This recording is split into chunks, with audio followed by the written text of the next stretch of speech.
ये साधु समाज, सत्संग प्रेमी सज्जन वृंद, धर्मशिला माताओं तथा भक्तिमती बहनों, प्यारे बच्चों,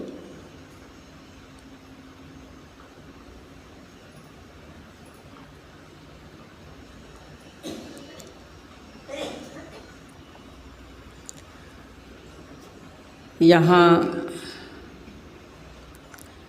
यत्र तत्र से आप लोग इस ज्ञान यज्ञ में उपस्थित हुए हैं। बहुत अच्छी बात है। जीवन का सर्वश्रेष्ठ कार्य करने हेतु आप लोग यहाँ पर उपस्थित हुए हैं। जीवन का यह सबसे श्रेष्ठ कार्य है। यह कार्य इस मानव को प्रकाशवान बना देते हैं, ज्ञान में ला देते हैं।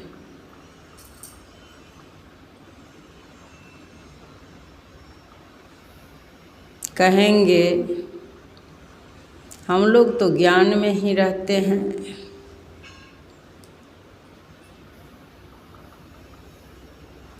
तो संत कहते हैं संसार का जो ज्ञान है वह एक दिन उसका विनाश हो जाता है। संसार का ज्ञान जो है वह सब अज्ञानता में रहकर हो रहा है, अज्ञान कार्य हो रहा है। अज्ञानतावश उसमें बहते जा रहे हैं।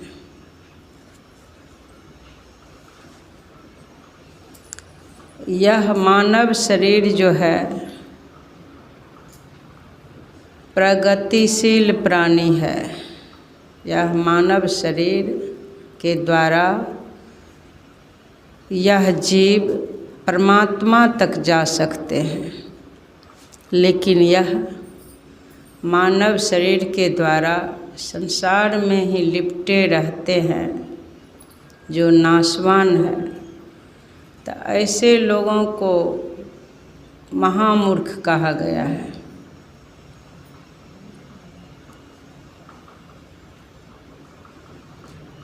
एक बार की बात है, भगवान बुद्ध कहीं पर सत्संग का समय दिए थे।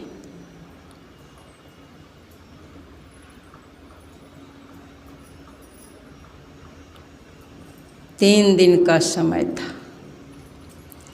तो प्रथम रोज बहुत लोग आए, बहुत भीड़ लगी वहाँ, लेकिन भगवान बुद्ध नहीं आए। सत्संग स्थल पर भगवान बुद्ध नहीं आए। सब आशा देखते देखते निराश हो गए, फिर अपने अपने घर को चले गए। फिर दूसरे रोज भी भीड़ लगी, सबके सब आए और सब आशा देख रहे थे कि भगवान कब आएंगे, कब आएंगे। फिर भगवान बुद्ध दूसरे रोज भी नहीं आए। फिर सब के सब निराश हो करके अपने अपने घर को चले गए। बड़ी दुखी हो गए। तीसरे रोज सब के सब मन में सोचे, जाते हैं भगवान आते नहीं हैं। बहुत लोग नहीं आए, गुस्से में बहुत लोग नहीं आए। जिसके पास भक्ति की पूंजी थी, बहुत पूंजी थी, जिसका हृदय प्रकाशवान था, तो वे सब के सब पहुँच गए। लेकिन जिसके अंदर गुस्सा आ गई कि भगवान जाते हैं, भगवान आते नहीं हैं, क्या करेंगे जा कर के, तो वो सब के सब नहीं आए। मतलब सारे भीड़ खत्म, सब वहाँ पर सच्चे भक्त ही पहुँच पाए। जिसका हृदय प्रकाशवान था, जिसको भगवान बुद्ध से प्रेम था, जिसको परमात्मा से प्रेम था, तो वो सब आ गए तो सब के सब भगवान बुद्ध के भक्त बन गए। मतलब ज्ञान में चलने लग गए। उनके ऊपर इतना प्रभाव पड़ा कि सब सद्गुरु के ज्ञान में चलने लग गए। तो भगवान बुद्ध जांच रहे थे, जिसके अंदर कमी है वो नहीं भी सुनेगा तो कोई फर्क नहीं पड़ता है। अज्ञानी लोग नहीं भी सुनेंगे तो कोई फर्क नहीं पड़ता है। अज्ञानता में रह करके जो घोर अंधकार में है, इस कान से सुनते हैं वो उस कान से निकाल देते हैं। ऐसे लोगों को सुना करके क्या करेंगे। जो धैर्यवान है, धीरज धरे तो कारज सरे, और जल्दी करे तो सो कारज बिगड़े। जल्दी करे तो कारज बिगड़े। तो ये सब कार्य जो है धैर्यवान के लिए है, ये सर्वश्रेष्ठ कार्य है। यहाँ सत्संग का आयोजन हो गया, इसको साधारण समझते हैं। हम लोगों को थोड़ा सा लेट हो गया आने में। रास्ते में सत्संग प्रेमी सब जगह जगह नहीं भी जाना चाहते थे, ज़बरदस्ती रोक लेते थे। फिर भी सत्संग हो गया तो समझ लीजिए, जन्म जन्म का जब पुण्य उदय होता है तब कहीं सत्संग हो पाता है, तब किसी को सत्संग की प्राप्ति होती है। यहाँ सत्संग यज्ञ हो गया, हो रहा है। जो भी इसमें भाग ले रहे हैं समझ लीजिए उनके पास भक्ति की पूंजी है।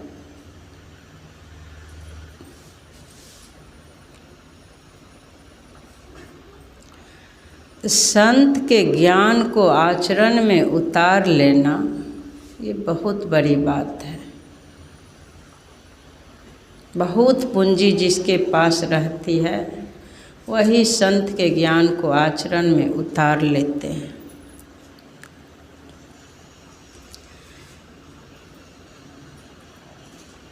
एक बार 2004 में मैं माँ बाबूजी के साथ उज्जैन गई हुई थी। वहाँ पर कुंभ के अवसर पर कुंभ का मेला लगा हुआ था। उस अवसर पर पूज्य गुरुदेव व्यासानंद जी महाराज ध्यान शिविर लगाए हुए थे। देखिए ये संतमत का ज्ञान क्या है, एकदम सिमटा में ला देते हैं। बाबूजी के मुख से सत्संग सुनी थी, बाद में तो कहीं इधर उधर गए ही नहीं। बहुत दिन के बाद प्रथम बार वहाँ उज्जैन गई थी। तो उस दिन कुंभ स्नान था, तो मैं मन में सोच ली थी कि बाहरी कुंभ में मैं स्नान नहीं करूँगी। उस समय मैं बहुत बीमार रहती थी। किसी भी हालत से बाहरी कुंभ में मैं स्नान करने नहीं जाऊँगी। माँ बाबूजी सब के सब गुरुदेव सबको कह दिए थे स्नान करने के लिए, तो मेरे मन में हुआ मैं नहीं जाऊँगी। माँ भी कह रही थी कि देखो तुम अस्वस्थ रहती हो, चलो। तो मैं बोली मैं बाहर के कुंभ में नहीं नहाऊंगी, मेरे पास समय नहीं है, मैं बहुत मुश्किल से यहाँ आई हूँ। और अगर नहाना है गुरु महाराज को तो अंतर के कुंभ में गुरु महाराज नहवाएंगे। मैं जितना देर उस नदी में जाऊंगी जहाँ पर कुंभ स्नान करते हैं, उतना देर गुरुदेव के यहाँ गुरु दरबार की सेवा करूंगी। और नहाना होगा तो गुरु महाराज अंतर में नहवाएंगे, मैं नहीं जाऊंगी। माँ बहुत डांट रही थी, मैं चुपचाप खड़ी होकर के सुन रही थी। तब बाबूजी माँ को समझाए कि देखो इसके मन में है मैं बाहर के कुंभ में नहीं नहाऊंगी, तो तुम इसको क्यों परेशान कर रही हो, छोड़ दो, नहीं नहाएगी, छोड़ दो। तो माँ बाबूजी सब और सब जितने थे बहुत लोग चले गए। वहाँ पर जो नियम बना हुआ था उस नियम अनुसार मेरे मन में हुआ जो जरूरी सेवा है जल्दी जल्दी कर दूं, और फिर ध्यान में बैठना है। वहाँ के नियम का पालन कर लेना ये सर्वश्रेष्ठ कार्य है। बस जल्दी जल्दी जो जरूरी सेवा था करके, और घंटी तो बज गई थी, मैं दौड़ते हुए वहाँ पहुँची जहाँ पर ध्यानाभ्यास हो रहा था। सब स्नान वगैरह करके सब के सब ध्यान में बैठ गए थे। मैं वहाँ जरूरी कार्य हो रहा था, घंटी बज चुकी थी। मैं दौड़ते हुए पीछे से आती थी, दौड़ते हुए आई और जैसे आई आसन पर बैठ गई। आसन पर जैसे आंख बंद करके बैठी तो बस 5 मिनट बैठी थी, लगभग कुछ देर ही बैठी थी। देखती हूँ जैसे स्थिर हुई कि देखती हूँ कि पीठ के तरफ से जैसे सर्प फुफकार मारता है उस तरह से फुफकार मारते हुए कोई ऐसे शक्ति मस्तक पर हो गया, और मस्तक पर हो करके ये मानस पटल पर दीपक जलने लग गया। तो देखिए आज्ञा का पालन करना गुरुदेव वहाँ बताए थे, पूज्य व्यासानंद जी महाराज बताए थे कि इतना समय से इतना समय में ध्यान में बैठ जाना है, इतना समय से इतना समय में जलपान ग्रहण करना है, इतना समय से इतना समय में भोजन होना चाहिए, इतना समय से इतना समय में विश्राम होना चाहिए। समय का बहुत महत्व है, इसी पर समझाए थे। तो मेरे मन में हुआ जब ये महात्मा जी, बाद में मुझे पता चला कि ये गुरुदेव है, शरीरधारी गुरु भी जो दीक्षा देते हैं वो भी शरीरधारी गुरु है। परमात्मा जो है गुरु महाराज जो है अब निराकार है, वो निराकार हो गए, वो परमात्मा हैं, वो हमारे इष्ट हैं। लेकिन साकार में जो ज्ञान बताते हैं, युक्ति बताते हैं, उपदेश देते हैं, वो गुरु ही है, साकार गुरु है।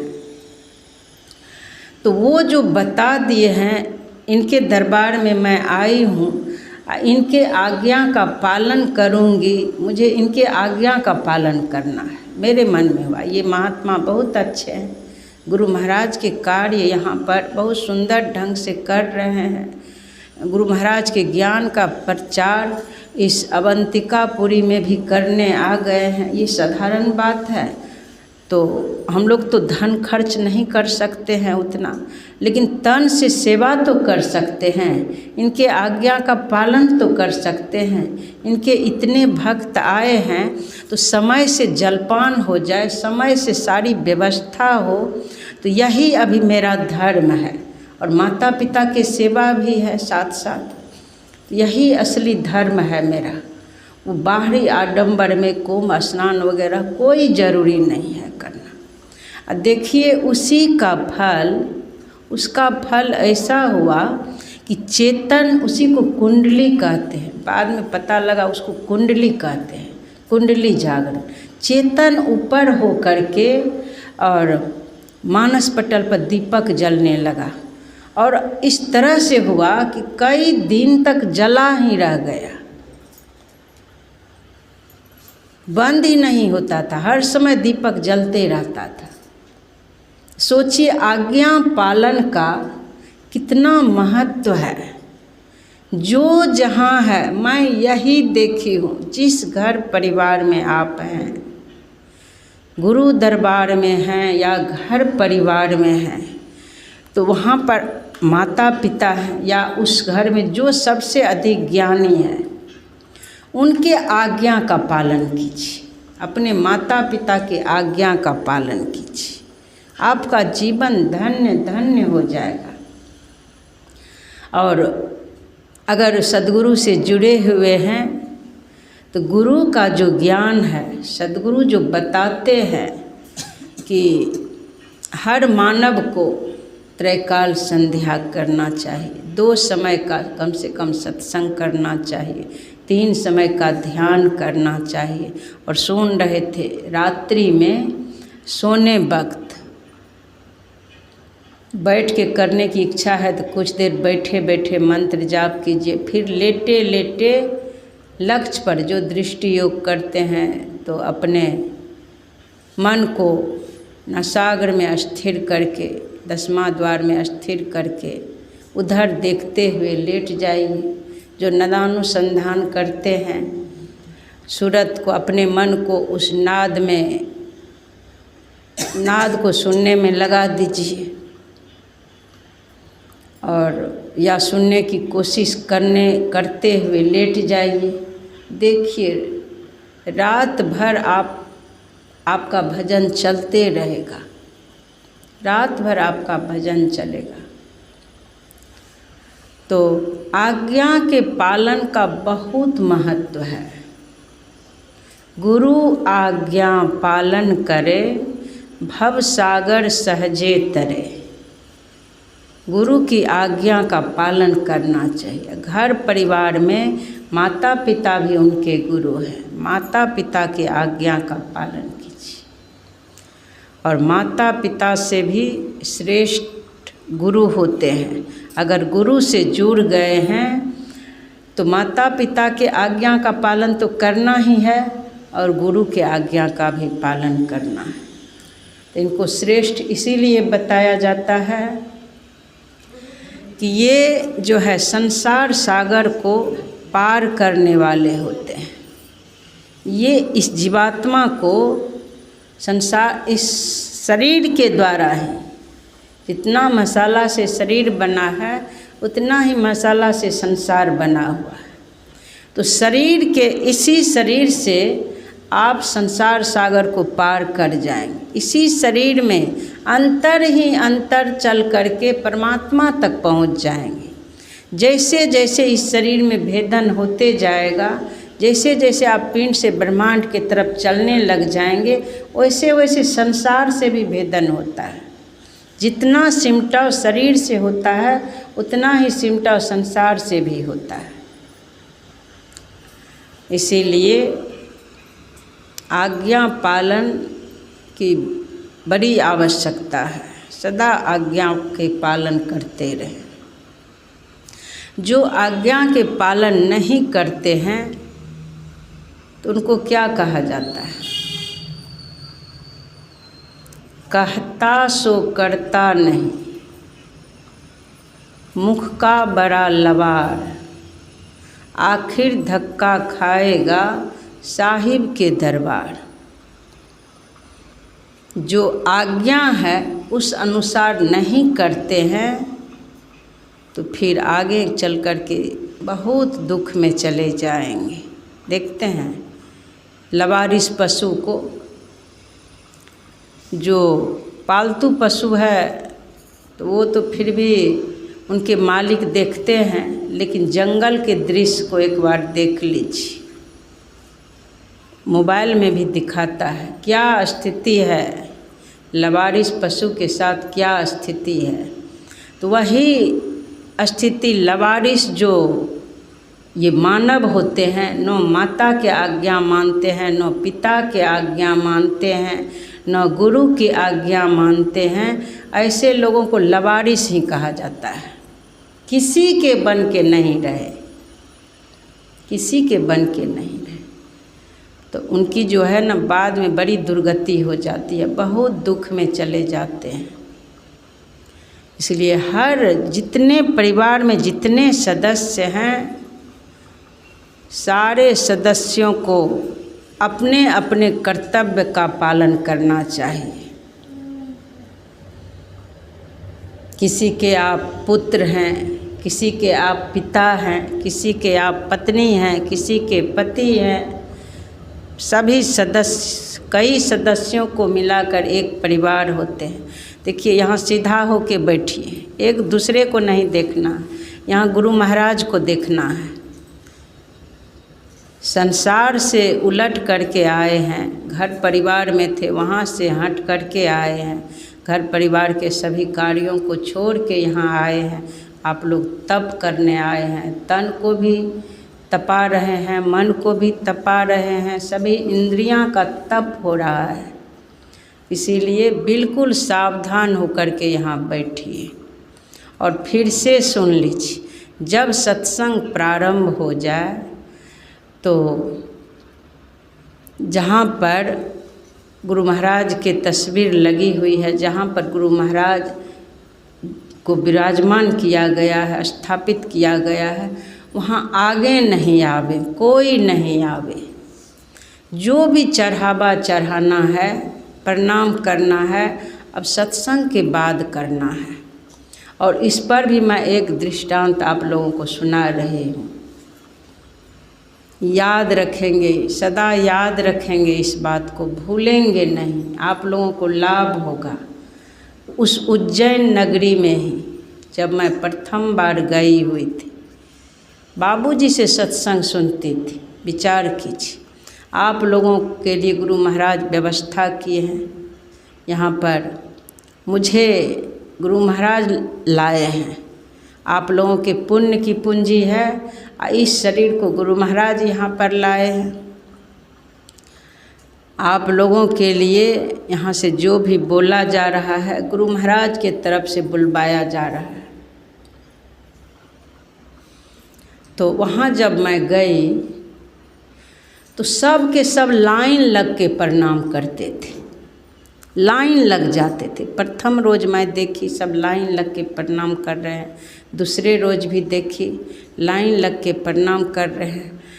तो मेरे मन में हुआ कि प्रथम रोज़ ही मेरे दिमाग में आ गया कि लाइन लगने पर यहाँ तो बहुत देर समय लगता है, आधे घंटे लगभग लग जाता है। लोग प्रणाम कर रहे हैं गुरु महाराज के पास जा जाके, वो पूज्य बाबा भी वहाँ पर बैठे हुए हैं। तो इतना देर अगर सेवा में भाग लूँगी तो समय पर यहाँ का सब कार्यक्रम होगा, तो प्रणाम करना उतना ज़रूरी नहीं है। क्यों नहीं मन से ही मैं यहाँ पर गुरु महाराज को और बाबा को प्रणाम कर लूँ। वो महात्मा जो है उनको भी या गुरु महाराज को भी मन से ही प्रणाम कर लेती हूँ। और जैसे मन से मैं वहीं पर झुक गई और प्रणाम की, जैसे ही प्रणाम किए वहाँ झुके, वैसे ही वहाँ पूज्य गुरुदेव भी और पूज्य गुरु महाराज भी दोनों प्रकट हो गए। दोनों वहाँ पर प्रकट हो गए आगे में। बताइए,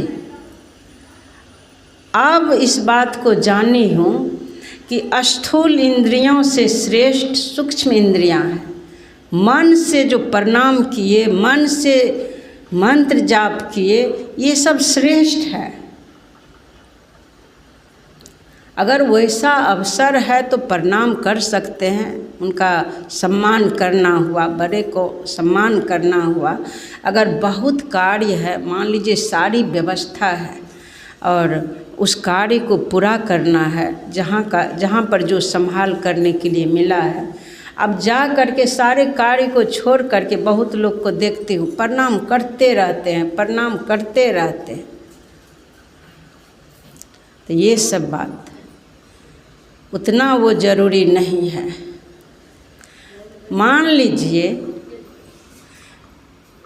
आपके घर में बेटा बेटी है, देवर देवरानी है, मतलब जितने सदस्य हैं आपसे छोटे हैं, तो आपके आज्ञा का पालन नहीं करेंगे, उस घर के ठीक से संभाल नहीं कर रहे हैं और आज्ञा का पालन नहीं कर रहे हैं, और वो बार बार आपको खुश करने के लिए प्रणाम करते रहे, धूप दीप अगरबत्ती चढ़ाते रहे, आरती दिखाते रहे, तो उनसे आप प्रसन्न होंगे?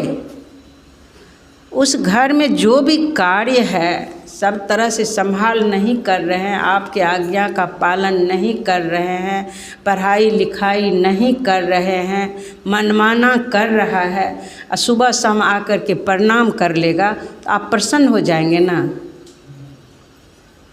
वो किसी से प्रसन्न नहीं हो, उनके व्यवहार से वो प्रसन्न नहीं होते हैं, भीतर से बहुत दुखी होते हैं। तो वही बात है, गुरु महाराज के आज्ञा का पालन करेंगे, माता पिता के आज्ञा का पालन करेंगे, जिस घर में हैं उस घर में वहाँ के जो भी कार्य है उसमें हाथ बटाएंगे, हर तरह से माता पिता की सेवा करेंगे और नियम का पालन करते रहेंगे, तो उससे नहीं भी प्रणाम करेंगे। प्रणाम करने का समय है तो कीजिए, सुबह शाम सत्संग करते हैं उस समय कीजिए, स्कूल जाने वक्त माता पिता को प्रणाम कर लीजिए, अपने बड़े बुजुर्गों को प्रणाम कर लीजिए, दिल से आशीर्वाद देते हैं। रात्रि में भी सोने से पहले सबको प्रणाम कीजिए, दिल से आशीर्वाद मिलता है। कहीं बाहर से आए मिले प्रणाम कर लीजिए, दिल से आशीर्वाद मिलता है। लेकिन सब कुछ छोड़ छाड़ करके, जो भी जरूरी कार्य है सबको छोड़ छाड़ करके मनमाना कर रहे हैं, प्रणाम कर लेंगे तो वो खुश नहीं होते हैं। सब कुछ का समय होता है, इसीलिए आज्ञा समन सुसाहिब सेवा, आज्ञा का पालन होना चाहिए। और मैं इस बात को गुरु महाराज की तरफ से, क्योंकि इन्हीं की तरफ से प्रेरणा मिलती रहती है, तो इनकी प्रेरणा से वही चार्ज वाली बात बताती हूँ कि चार्ज करना चाहिए। जब सुबह में उठ कर के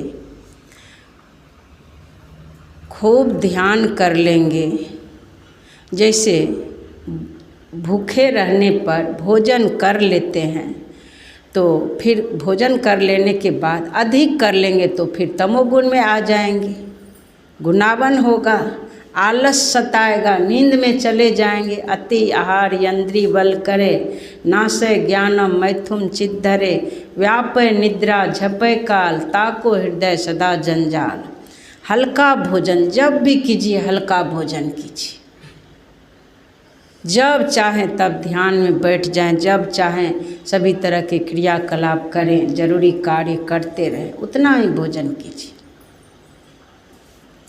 तब काम बनता है। तो इस तरह से जब चलेंगे तो जब चाहेंगे ध्यान भजन कर लेंगे, जब चाहेंगे सभी कार्य करेंगे। तो सवेरे उठ करके ब्रह्म मुहूर्त में अगर आप हल्का भोजन रात में करके सोए हैं तो सवेरे नींद टूट जाएगी। और नींद टूटने पर जैसे भोजन करते हैं हल्का भोजन, तो तुरंत सभी कार्य करने लगते हैं। उसी तरह से ब्रह्म मुहूर्त में उठने पर सबसे पहले इसको हल्का भोजन, शरीर को हल्का भोजन देंगे तो शरीर जड़ नहीं बनेगा, यह शरीर जो है फुर्तीला बन करके रहेगा। हल्का भोजन करने पर चेतन का भी ऊर्ध्वगमन होते रहेगा। तो सवेरे सबसे पहले उठ करके इस जीवात्मा को भी भजन रूपी भोजन करा दीजिए। खूब जितना हो सके अधिक से अधिक फुल चार्ज कर लेना है।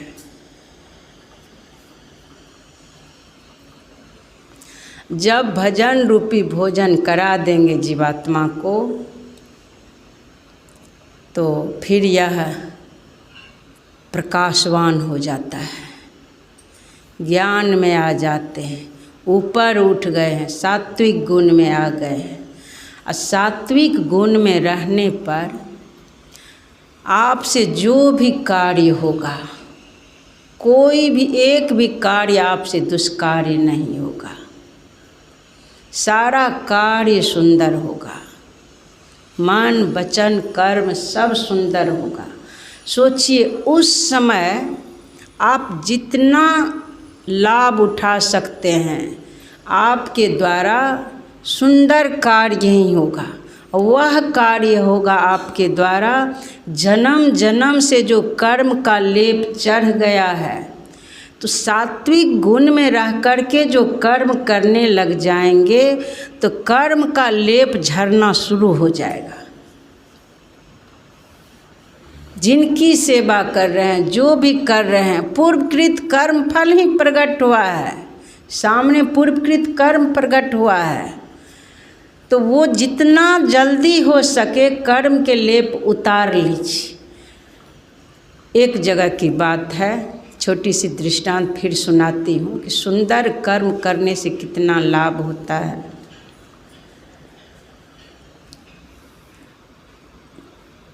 एक माता वो सत्संग से जुड़ी हुई थी। वो अपने सासू माँ को नियमित रूप से मालिश करती थी, एक दिन भी मालिश करना नहीं छोड़ती थी। वहाँ पर और जो भी रहती थी, छोटी भी है, ननद है, उनके फुआ है, उनके परिवार में जो भी है, पहले माँ को मालिश करके और सब भी थे उनको मालिश कर देती थी, लेकिन नियमित रूप से माँ को, सासू माँ को ज़रूर मालिश करती थी। इसका फल देखिए, फिर भी उसके ऊपर ऐसे ऐसे बहुत दृष्टांत उसके साथ है। तो वो कुछ बीत जाए उसके साथ, भारी से भारी उसके साथ अन्याय किया जाए, तो भी अपना व्रत में वो दृढ़ थी। उसका फल एक दिन ऐसा हुआ, भजन करते करते वो उस समय अंतर्मुख हो चुकी थी, वो ध्यान में डूब जाती थी, जब बैठती थी ध्यान में डूब जाती थी। उसका फल एक दिन देखा गया।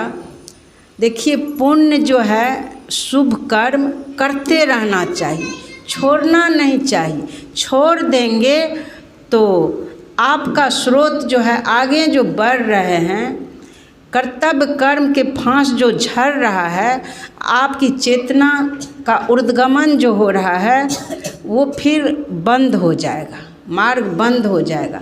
जब तक शुभ कर्म करने योग्य हैं, करते रहिए, करते रहिए, अंतर साधना भी करते रहिए, कर्तव्य कर्म भी करते रहिए, रुकिए नहीं। वीर तुम बढ़े चलो, धीर तुम बढ़े चलो, सामने पहाड़ हो, सिंह की दहाड़ हो। कभी रुकना नहीं चाहिए, बढ़ते जाना चाहिए, अंतर साधना में भी और कर्तव्य कर्म में भी। शुभ कर्म करने का मौका लगा है, इस शरीर से कर लीजिए। ईश्वर 2 हाथ दिए हैं, 2 पैर दिए हैं, स्वस्थ शरीर दिए हैं। नहीं भी स्वस्थ हैं, शुभ कर्म करने लग जाएंगे तो और स्वस्थ हो जाएंगे। ऐसा मैं देखी हूँ। तो वो माता जी सत्संगी थी, वो माँ जी की मालिश नियम से करती थी। देखिए, इसका फल एक दिन देखा गया कि जब वो मालिश करने गई, सब सो गए थे, बहुत तरह के सब कुछ करना पड़ता था, थोड़ा लेट से गई, सारे कार्य को पूरा करके ऊपर छत पर गई, पता लगाई छत पर है। उस समय उनको परिवार को अलग भी कर दिया गया था, अलग हो गई थी, अलग अपना भोजन वगैरह सब। उस सत्संगी जो थे, ध्यान भजन जो करने लगी, अंतर्मुख जो हो गई, इसके कारण उसके व्यवहार से सब दुखी हो गए, क्योंकि उतना सारा कार्य उनसे हो नहीं पाता था। जब तक सारा कार्य करती थी तब तो फिर आपस में सबको मिलानी था। और जैसे अंतर्मुखी हुई वैसे ही सब उसका फिर शत्रु बन गए कि अब ये सारा कार्य नहीं कर पाती है, इसका पेट कैसे भरेगा। सब दुखी हो गए, यही सब किसी तरह से अलग हो गए। तो अलग हो जाने पर भी अपने व्यवहार को वो नहीं छोड़ी। जो आंगन में भी होता था जरूरी कार्य करती थी और सेवा भी करती थी। देखिए एक दिन ऐसा हुआ, वो जब मालिश करने गई कटोरा में तेल ले करके, तो जैसे तेल रखती है, तो तेल जो रखती है तो रखते ही ऐसा लगा कि कटोरा फिर से नीचे रखा हुआ कटोरा उसके हाथ में आ गया और कोई शक्ति उसको ठेलते ठेलते सीढ़ी के पास पहुंचा दिया। सीढ़ी के पास पहुंचा दिया। तो सीढ़ी के पास पहुंच कर के मन में सोचती है कि मैं माँ जी को मालिश करने आई हूँ, मेरा नियम है, इस नियम को कौन तोड़ना चाह रहा है। उसके मन में हुआ कि कोई ऐसा पाप है वो तो नहीं प्रकट हो गया, वो नियम को तोड़ना चाह रहा है, मेरे नियम को। देखते हैं कैसे उसका जीत होता है, हम तो सेवा करके ही छोड़ेंगे। फिर वो वहाँ से चल दी। तो वहाँ से चली तो आसानी से फिर वहाँ तक पहुँच गई जहाँ माँ जी थी। वहाँ पहुँच करके फिर कटोरा रखती है, जैसे रखती है फिर कटोरा हाथ में आ गया और फिर उसको ठेलते ठेलते सीढ़ी तक पहुंचा दिया। फिर पहुंचा दिया। फिर अब इस बार वो पूरा प्रण कर ली कि कौन यह शक्ति, कौन है जो मेरे नियम का, मेरा जो नियम है इस नियम में विघ्न डाल रहा है। मैं तो मालिश करके ही जाऊंगी, देखती हूँ कैसे मैं मालिश नहीं करती हूँ। फिर ठेलते ठेलते उसको, फिर वो वहाँ तक पहुँच गई, आराम से पहुँची। फिर जैसे कटोरा रखती है, फिर वो शक्ति इतना तेज़ी से हाथ में तेल को पकड़ा देते हैं और वहाँ से ठेलते ठेलते सीढ़ी पर भी नहीं, नीचे आंगन में उसको उतार दिए। और आंगन में उतार करके आकाशवाणी हुई कि तुम जो है, तुम्हारा जो है कर्तव्य कर्म प्रकाष्ठा पर हो गया है, तुम्हारे पुण्य की पूंजी प्रकाष्ठा पर है, फिर भी ये पापनी तुम्हारे साथ अत्याचार करना नहीं छोड़ी है। अब इसके पाप जो है प्रकाष्ठा पर है, तुम्हारा कर्तव्य कर्म पूरा हो चुका है, इस पापनी को छोड़ दो, इस पापनी को छोड़ दो।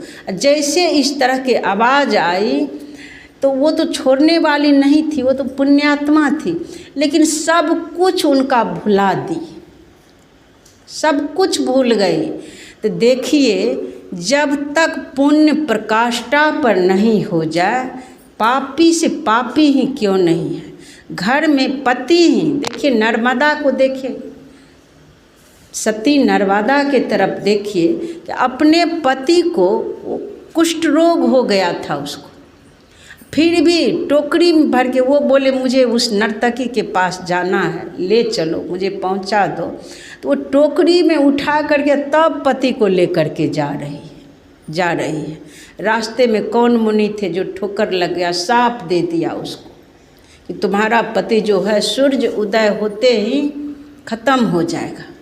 लेकिन ये भी प्रण कर ली कि मैं अब सूर्य उदय होने ही नहीं दूंगी। पतिव्रता थी, सूर्य उदय होने नहीं दी। तब फिर सारे देवी देवता सब तरफ हलचल मच गया। तो कुछ देर के लिए पति खत्म हुए, फिर पति जीवित भी हो गए। तो पुण्य जो है, कर्तव्य कर्म जो है प्रकाष्ठा पर आ जाए, मातृभक्त हो, पितृभक्त हो, पति के भक्त बनिए, पतिव्रता बनिए, पत्नी व्रता बनिए, हर तरह से इतना ठोस बन जाइए, गुरुव्रता बनिए, इतना मजबूत हो जाइए। और इस शरीर का जितना उपयोग करना है, जितना कर्म करना है, सदकर्म कर लीजिए, मौका मिला है, मौका। आलस में समय को नहीं बिताइए, कुछ से कुछ मोबाइल में देख करके समय को नहीं बिताइए। देखना ही है संत चरित्र देखिए, उसमें बहुत अच्छे अच्छे कुछ देर देखिए, वो सद्गुरु की कहानी सब है, भक्त और भगवान की कहानी है। वो कहानी भी देखना है तो अपने आचरण में उतारने के लिए, ये नहीं कि उसमें बहते जा रहे हैं, कहानी सुनते जा रहे हैं। कोई बोल रही थी कल कि मैं दिन भर सुनती ही रहती हूँ, फालतू के सुन रहे हैं। भोजन उतना ही बनाइए जितना हम ग्रहण कर सके, हमारा परिवार जितना खर्च होगा उतना ही करेंगे ना। दिन भर सुनते रहेंगे तो मोबाइल में ऐसा यंत्र होता है कि आपके ब्रेन एक दिन नर्वस हो जाएगा, बहुत शक्ति नष्ट हो जाएगी। उतना ही सुनिए जितना आचरण में उतारिए, उतना ही सुनिए। सद्ग्रंथ भी उतना ही पढ़िए, पहले उसको आचरण में उतारिए। जो पढ़े हैं उसको आचरण में उतारिए। ये नहीं कि अच्छा लग रहा है, बहते जा रहे हैं, बहते जा रहे हैं। क्योंकि इस मानव पर बहुत तरह के कर्तव्य कर्म भी है ना, कीमती समय है। हमारा परिवार है, हमारा परिवार में सारे सदस्य हैं, सबके साथ हमारा कर्तव्य कर्म है। उसमें बह जाएंगे, रात में ही पढ़ते पढ़ते बह गए, सुबह में नींद आएगी, आलस सताएगी, समय पर उठ नहीं पाएंगे, ठीक से घर में अपना कर्तव्य कर्म नहीं कर पाएंगे, सब गड़बड़ी हो जाएगा, सब तरह से अस्त व्यस्त हो जाएगा। सब तरह से घर अस्त व्यस्त होगा कि नहीं बताइए। आपको स्वस्थ भी रहना है, हर तरह से स्वस्थ रहना है कि मेरे परिवार में किसी को किसी तरह की परेशानी नहीं हो। और मंत्र जाप करते हुए भोजन बनाइए, मंत्र जाप करते हुए। और सुबह में देखिए ब्रह्म मुहूर्त में सबको स्नान कर लेना चाहिए। संत कहते हैं कि ब्रह्म मुहूर्त का जो स्नान है वो ऋषि स्नान है, उस समय सबको स्नान कर लेना चाहिए। 10 बजे तक मानव का स्नान है, 10 बजे के बाद पशु स्नान है। इसीलिए ब्रह्म मुहूर्त में सवेरे उठिए, रात में ही सारा कार्य कर लीजिए। पुरुष हो या नारी, जिसके ऊपर जो कार्य है रात में ही पूरा कर लीजिए, ताकि सुबह में जितना ज़रूरी होगा, उठने के बाद जो अति ज़रूरी है वो कर लेंगे। करके फ्रेश हो करके या स्नान ही कर लीजिए, स्नान करके तुरंत ध्यान में बैठ जाइए, पूर्ण रूप से अपने मन को चार्ज कर लीजिए। आलस सता रहा, इस बात को सुन चुके हैं कि सवेरे उठते ही वो जो लार होता है रात भर का, वो पेट में जाने से कहते हैं वो पेट में जो कीड़ा वगैरह रहता है ख़त्म हो जाता है। उस समय बिना कुल्ला किए, कुल्ला नहीं करना है, उठ करके पानी पी लेना है। जिसको कब्ज वगैरह रहता है तो वो सुसुम पानी पी लीजिए, अब फिर फ्रेश हो जाइए। झाड़ू वगैरह लगाना है, आजकल तो बिजली की व्यवस्था है, नहीं तो लाइट रखिए चार्ज करने वाला, बिजली नहीं है तो इसके पास जैसी व्यवस्था है झाड़ू वगैरह सवेरे लगा लीजिए, आलस भी ख़त्म हो जाएगा। अब फिर तुरंत स्नान कर लीजिए, स्नान करके ध्यान में बैठ जाइए, बिछावन से हट करके ध्यान कीजिए।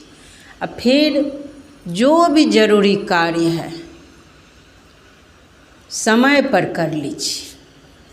पहले चार्ज कर लेंगे मन को, खूब मंत्र जाप कर लेंगे, तन की भी शुद्धि हो गई, मन की भी शुद्धि हो गई, आप हर तरह से पवित्र हो गए। अब रसोई में जाएंगे, कहते हैं अन्न भी ब्रह्म है। अब मलिन मन से भोजन बनाएंगे, तन भी अशुद्ध है, मन भी अशुद्ध है, और उस भोजन बनाएंगे वो ब्रह्म है। आप रसोई में यज्ञ हो रहा है, उस भोजन को जो ग्रहण करेंगे तो सोचिए अमृत पान करेंगे। आपके बच्चे भोजन ग्रहण करेंगे तो अमृत पान करेंगे, माथा शांत रहेगा। मंत्र जाप करते हुए आप उस रसोई को बनाए हैं, प्रसाद है वो प्रसाद। वो प्रसाद जो है सारे विषादों को मिटा देते हैं। तो प्रसाद ग्रहण करके आपके पति कार्य पर जाएंगे, जो कार्य जिसके ऊपर है। आपके बच्चे पढ़ने जाएंगे, जो भी घर परिवार में है, प्रसाद ग्रहण करके जो भी कार्य होगा, सबका मन शांत रहेगा, सब तरह से सबको आनंद ही आनंद मिलेगा। जैसा अन्न खाते हैं वैसा मन बनता है। प्रसाद ग्रहण करेंगे तो मन भी सुंदर रहेगा। आपके व्यवहार, जो भी आप अपने आप को होशियार समझते हैं, तो अपने आप को सुधार लीजिए। पहले अपने आप को सुधार लीजिए और फिर आपके व्यवहार को देख करके धीरे धीरे सब सुधरेंगे। नहीं सुधरेंगे तो दूसरे का कोई कुछ लेगा, वैसे जीवन व्यर्थ में चला जाएगा, आलसी भोगी बने रहेंगे। अपने आप को सुधारिए। अपने बच्चे को तो संभाल सकते हैं, शिक्षा दे सकते हैं, बच्चे इस तरह से चलो, तो उसके लिए हर समय मंत्र जाप करते रहिए। मंत्र जाप नहीं हो रहा है और इस चीज़ को मैं की हूँ, इसीलिए आप लोगों को बोलती हूँ कि मानस जाप छूट जाता था। शुरू में मानस जाप छूट जाता था तो श्वास जप करती थी मैं। देखी, मुझे बहुत लाभ हुआ है कि एक भी श्वास बिना मंत्र के नहीं जाए। सोचिए, एक श्वास ही, मैं भगवान बुद्ध के प्रवचन में उसमें कहानी और कभी कभी सुनती हूँ कि जन्म लेते ही श्वास साथ आया है, संसार में आए तो श्वास साथ आया है, और जिस दिन चले जाएंगे तो श्वास भी शरीर से निकल जाएगा। सोचिए, ऐसा है यह कीमती श्वास, सदा आपके साथ है। तो उस श्वास से मंत्र को जोड़ दीजिए, बहुत लाभ मिलेगा। हर समय सावधान रहेंगे, हर समय आलस से परे रहेंगे, आलस में नहीं रहेंगे।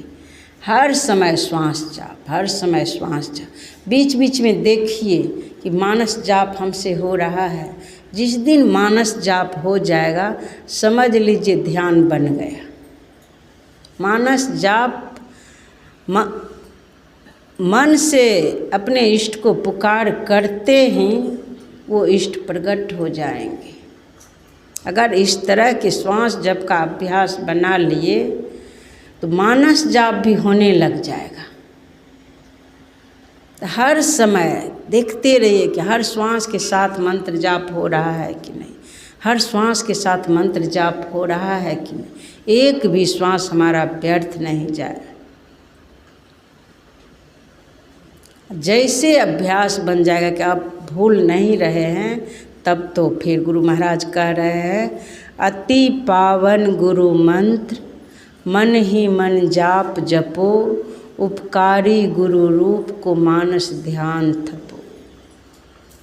देवी देव समस्त पूरन ब्रह्म परम प्रभु, गुरु में करे निवास कहत है संत सब।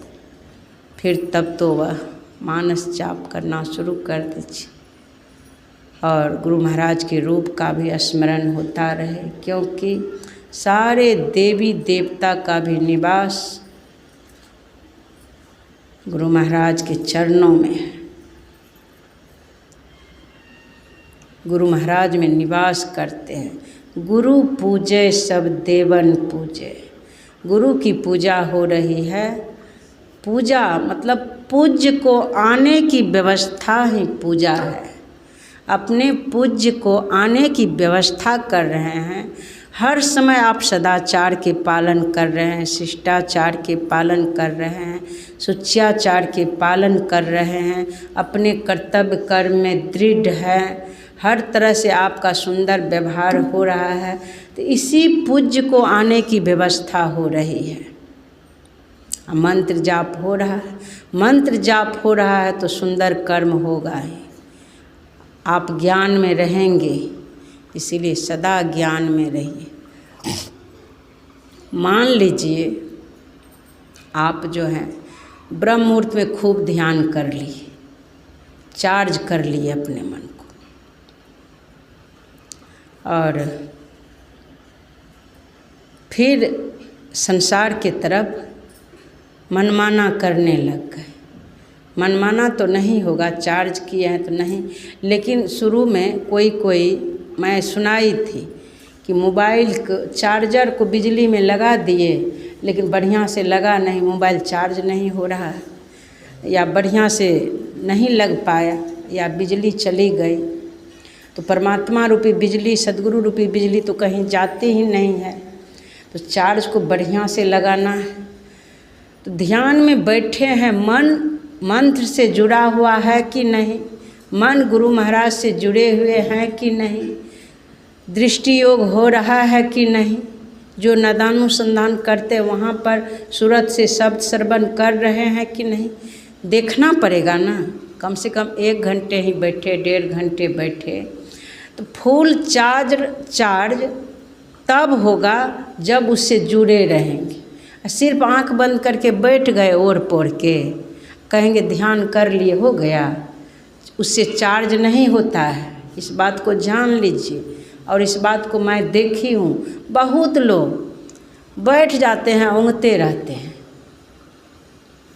तो इससे चार्ज नहीं होते हैं। सावधान होकर बैठना पड़ेगा। तो एक जगह की बात है, वो बखड्डा ग्राम में मैं गई हुई थी, बखड्डा ग्राम में। तो वहाँ पर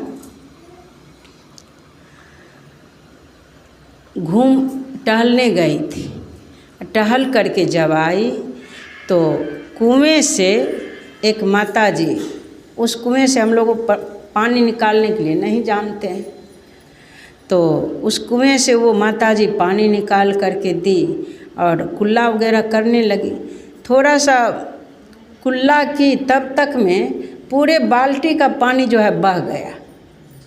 बाल्टी में तो भर के निकाली थी पानी, लेकिन मैं कुल्ला वगैरह पूरा नहीं कर पाई, हाथ पैर नहीं धो पाई, ये सारा पानी बह गया। तो जब पानी बह गया तो फिर मेरे मन में आया, फिर माताजी निकाल दी, तो मेरे मन में आया इस तरह से भी लोग करते हैं कि ध्यान कर लेते हैं तो चेतन ऊपर हो गया, चेतन सिमटा में आ गया, ध्यान कर ली, फिर चंचल लोगों के साथ जा कर के देखना, बोलना। अब जितना नहीं बोलना चाहिए बोल रहे हैं, लोगों का सुन रहे हैं, आँखों से संसार में बिखर गए। अब वो शक्ति जो है आँखों के द्वारा नष्ट हो रही है, सिमटा में आए, ऊपर आए। अब उस आँखों से जो करना चाहिए, उस आँखों के द्वारा अधिक से अधिक अंतर में सद्गुरु का दर्शन होना चाहिए। ऊपर उठाए हैं, सद्गुरु का दर्शन होना चाहिए। चार्ज किए हैं, शुभ हाथों से शुभ कर्म कीजिए, पैर से संत दरबार जाइए, माता पिता की सेवा के लिए आगे बढ़िए, अतिथि की सेवा के लिए आगे बढ़िए। तो ये सब तो शुभ कार्य हो रहा है, लेकिन फालतू इधर उधर देखना, सुनना, बोलना, मतलब फालतू में समय बिता देंगे तो चेतन रूपी जल तो बाल्टी में भर लिए, ऊपर पिंड से ब्रह्मांड में ले आए, ब्रह्मांड में चेतन समेट करके ऊपर ले आए, और फिर व्यर्थ के हमारा कार्य भी नहीं पूरा हुआ। जो जरूरी कार्य हमको करना था, कुल्ला वगैरह करना था, हाथ पैर धोना था, नहीं किए और सब पानी बह गया। तो फालतू के कार्यों में, फालतू सब क्या है? अब जैसे लोग तो समझ नहीं पाते हैं, ये आडंबर के कार्य को लोग नहीं समझ पाते हैं। जैसे एक दिन ये बच्ची 5 बजे तक ध्यान होता है वहाँ, ध्यान के बाद जब बाहर गई तो इसको ये चारों रूम में झाड़ू देना होता है, जहाँ पर हम लोग रहते हैं जिधर, तो उसमें झाड़ू देना होता है। झाड़ू दे के जो जरूरी कार्य है उधर करके तुरंत स्नान करके स्तुति प्रार्थना इसके ऊपर है, स्तुति प्रार्थना करती है, रोज पाठ करती है। ये क्या कि देखिए प्रपंच में कैसे बहते हैं, देखिए श्रृंगार फूल उतना दूर बहुत झरा हुआ है, ये क्या कि गुरु महाराज के थाली ला करके सारा बहुत फूल चुन करके थाली में एक थाली चुन ली और चुन करके फिर ऊपर से दूसरा दूसरा रंग के फूल तोड़ तोड़ के सजा दी उस पर और गुरु महाराज के पास ला के चढ़ा दी। तो देखिए चढ़ा दी, ये सब आडंबर में भी लोग फंसते हैं। तो मैं लिख ली कॉपी में, बाद में इस सबको समझाई कि देखो ये भी प्रपंच है, ये आडंबर है। गुरु महाराज के ही धरती है, गुरु महाराज के ही फूल के वृक्ष है, गिर रहा है तो उन्हीं के धरती पर गिर रहा है। गुरु महाराज कहाँ नहीं है।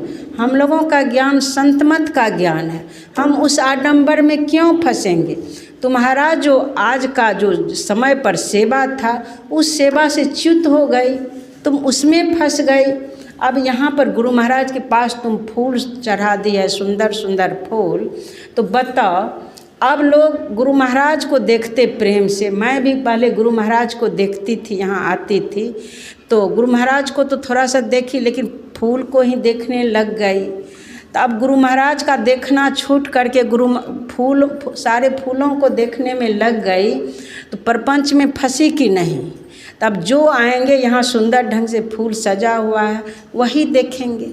जिनको देखने के लिए यह आँखें मिली है उनको नहीं देख करके उससे भी सिमटाव में आई अपने अंदर में गुरु महाराज को देखना है, वो सब नहीं देख के बाहर में अब थाली में फूल देखने लग गए तो प्रपंच में फंसे कि नहीं। ये भी सात्विक प्रपंच है, जान लीजिए। धूप दीप अगरबत्ती सजा रहे हैं, समा रहे हैं, ये सब सात्विक प्रपंच है। लेकिन ये नहीं कहती हूँ कि सजाइए नहीं, खूब साफ सुथरा रखिए, खूब गुरु महाराज को खूब पवित्र से रखिए, वस्त्र साफ रहे, तस्वीर साफ रहे, जाला मकड़ा नहीं लगे। आपके व्यवहार से गुरु महाराज हर समय मुस्कुराते हुए दिखे। गुरु महाराज के पास जाएंगे आप तो देखेंगे इस चीज़ को कि आपका व्यवहार अगर सुंदर है, आप सुंदर सुंदर कर्म किए हैं, माता पिता गुरु की सेवा, तो गुरु महाराज मुस्कुराते हुए दिखेंगे। आपका इधर व्यवहार ठीक नहीं है, गुरु महाराज के पास जाइए, देखेंगे गुरु महाराज बहुत दुखी हैं, ऐसा दिखेगा। तो इसीलिए अपने व्यवहार को सुंदर बनाइए, अपने व्यवहार को सुंदर बनाइए।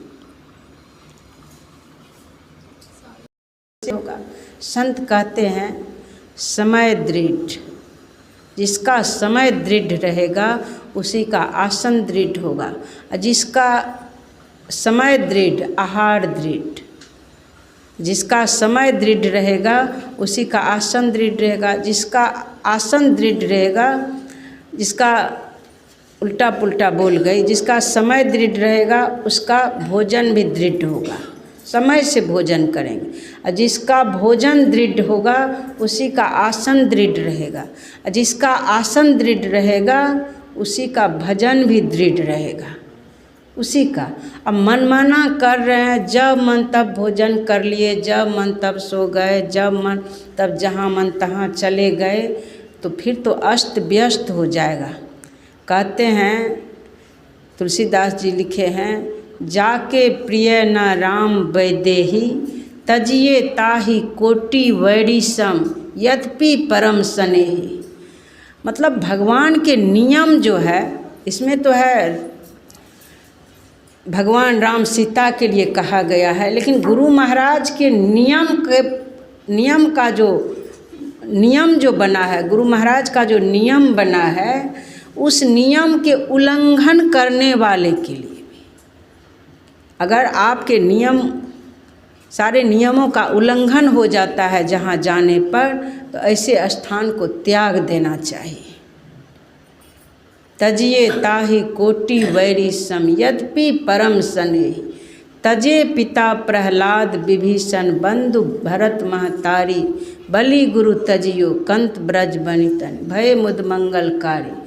तजे पिता प्रहलाद विभीषण, बंधु भरत महतारी, नाते नेह राम के मनियत, सुहृद सुसेब जहाँ लो, अंजन कहा आँख जेहि फूटे। जिस अंजन के लगाने से आँख फूट जाए, फिर वह अंजन किस काम का। तो जिसके संग होने से, जिस माहौल में जाने से सारे नियम अस्त व्यस्त हो जाए, तो फिर वो संग, वो माहौल किस काम का। जब मन तब जो मन सो कर लिए। तो इसीलिए देखिए समय का भी महत्व होता है। तो हम लोगों के समय का महत्व होता है, तब हम लोग समय से ध्यान कर पाएंगे, समय से सत्संग कर पाएंगे, तब समय से लोगों को उपदेश दे पाएंगे, तब होगा। इसीलिए समय पर जोर देती हूँ। आप लोग भी समय के नियम में बंधिए, समय का दुरुपयोग नहीं कीजिए, इससे बहुत लाभ होगा। अब जो सुने हैं आप लोग, अब यही कहूँगी, जो सुने हैं इसको जरूर आचरण में उतारेंगे। सब जरूर आचरण में। आप अपने घर परिवार में जहाँ रहते हैं, आपके जो भी सदस्य हैं, माँ ज्ञानी है, क्योंकि माँ को भी जीत करके जाना है, माँ को भी पुण्य के पूंजी बनाना है। पहले क्या बनाए नहीं बनाए, जब ही जगो तभी सवेरा। अभी हम ज्ञान में आए हैं, अभी से जो भी शुभ कर्म है हम करते जाएंगे। जो जरूरी देखने में आया कर लेंगे, मंत्र जाप हो करते हुए, पोता है पोती है जो भी है। माँ शारदा से कोई कहे थे कि बच्चे सब है घर में भजन नहीं कर पाते हैं, बोले पोता पोती में भी ठाकुर को ही देखी, पोता पोती में भी ठाकुर को देखी।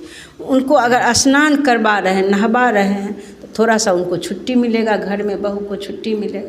अब बहू उधर मोबाइल देखने लग जाए तब क्या होगा। तो वो भी अपना कर्तव्य कर्म उधर जो व्यवहार है करेगी। तो उसमें ठाकुर को देखते हुए उसको नहवाइए, उनको वस्त्र पहनवाइए, भाव विह्वल हो करके कोई भी कार्य कीजिए, भाव विह्वल हो करके। जो भी है अपना अपना कर्तव्य को देखिए और भाव विह्वल हो करके आनंद मन से हर समय सातम सम मोहि मैं जग देखा, मोते अधिक संत करी लेखा। भगवान कह रहे हैं कि सब में मेरा रूप देखना, क्योंकि वास्तव में सब में वही परमात्मा है। मोते अधिक संत करी लेखा, मुझसे भी अधिक अगर संत मिल जाए तो उसको देखना, क्योंकि वो प्रत्यक्ष भगवान है, वो प्रत्यक्ष भगवान है। निराकार रूप ही साकार बने हैं।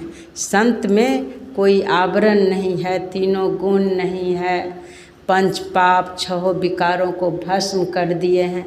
वो परम पवित्र चेतन स्वरूप सद्गुरु प्रकट हुए हैं। इसलिए उनको, उनसे भी अधिक उनको देखना है। साक्षात भगवान आए हैं। इस तरह से अगर इस तरह से देखेंगे तो बहुत लाभ होगा, बहुत लाभ होगा।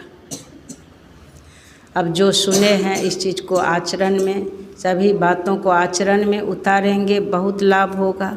श्री सद्गुरु महाराज की जय।